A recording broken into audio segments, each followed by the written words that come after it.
kampanya ng pulisya kontra kriminalidad at terorismo, dalawang most wanted person na dating miyembro ng Communist Terrorist Group ang arestado ng nabunturan PNP dahil sa mga patong-patong nitong kaso. Ibinabalita yan ni Patrolwoman Sheena May Ilagan.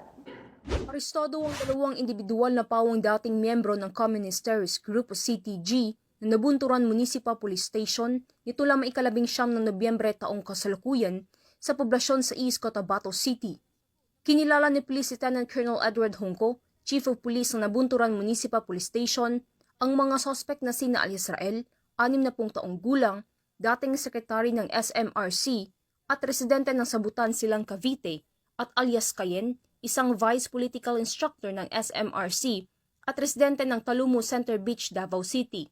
Ang mga suspect ay naaresto sa bisa ng warrant of arrest na inihain ng mga tauhan ng sabing stasyon na inisyu ng RTC 11 Judicial Region Branch 3 Nabunturan, Davao de Oro at maharap sa kasong murder na may piyansang inirekomenda na nagkakalaga ng 300,000 pesos at kasong theft na may piyansang nagkakalaga ng 200,000 pesos.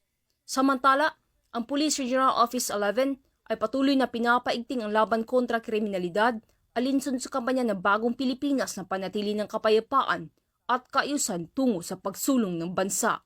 Mula dito sa Rion 11, ako yung PNN Correspondent Patrolwoman Sheena May Ilagan, alagad ng batas taga-taguyod ng Balitang Pulis.